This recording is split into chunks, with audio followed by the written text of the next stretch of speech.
একসময় দেশের সবচেয়ে জনপ্রিয় এবং সম্ভাবনাময় খেলা ছিল ফুটবল। দুঃখজনক হলে সত্য, সেই ফুটবল আজ ধ্বংসের পথে।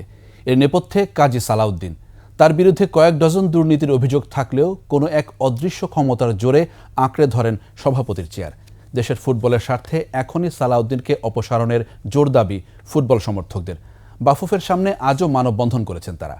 আকাশুজ্জামানের রিপোর্ট।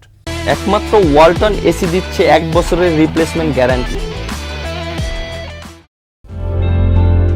বাংলাদেশে সমৃদ্ধ ফুটবল ক্যারিয়ার যদি কারো থেকে থাকে তাদের মধ্যে অন্যতম কাজী সালাউদ্দিন।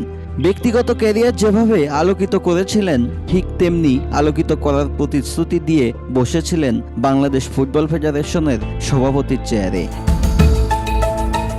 যে আশা জাগিয়ে দায়িত্বটা নিয়েছিলেন, তার বিপরীতে সময় যত গড়িয়েছে হতাশার বাহারি বেড়েছে শুধু। তার বিরুদ্ধে এসেছে দুর্নীতির নানা অভিযোগ।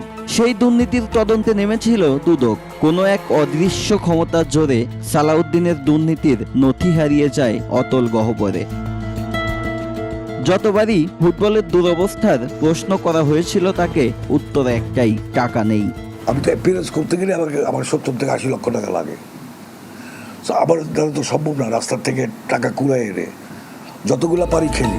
অথচ তার ছত্রছায়ায় থেকে কারি কারি টাকা জমিয়েছেন সাবেক সাংগঠনিক সম্পাদক আবু নাইম সোহাগ সহ আরো অনেকে। ফিফার টাকা নিয়েও হয়েছে 9-6, এসেছেন নিষেধাজ্ঞার আওতায়।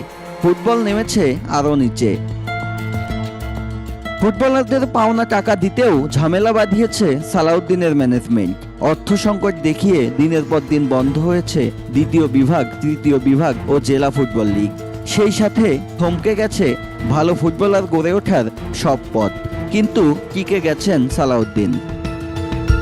তবে রাজনৈতিক পালাবদলের সাথে সাথে সোচ্চার ফুটবল সমর্থকরা।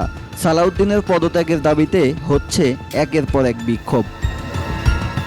শুধু সালাউদ্দিন নয়, নারী উইংয়ের চেয়ারম্যান মাহফুজা আক্তার কিরণ সহ বেশ কয়েকজন উচ্চ পদস্থ কর্মকর্তার পদত্যাগের দাবি জানিয়েছেন তারা। আমাদের থেকে নিচের র্যাঙ্কিংয়ে তাদেরকে এখানে নিয়ে এসে আন্তর্জাতিক মানে টুর্নামেন্ট দেখায় যে একটা ট্রফি পেলে তারা প্রধানমন্ত্রীর কাছে যেতে পারবে, তার কাছাকাছি হতে পারবে এবং সেখান থেকে কিছু আর্থিক সহায়তা পাবে। সেই আর্থিক সহায়তা করে কিন্তু ওনাদের দুজনের পকেটেই গেছে। যারা যোগ্য নেতৃত্ব দিতে পারবে, যারা পকেট ভরবে না, নিজের পকেট ভরবে না, এই ধরনের মানুষকে ফুটবলের হাল ধরা উচিত। সেই ধরনের মানুষকে ফুটবলের হাল ধরতে দিন, অনেক হয়েছে, এবার বাদ দিন।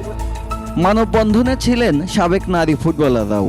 বাফুফে থেকে সালাউদ্দিনকে সরিয়ে প্রতিষ্ঠানটিকে রাজনৈতিক ও দুর্নীতিমুক্ত করার দাবি তোলেন তারা। আকাশুজ্জামান, একুশে টেলিভিশন।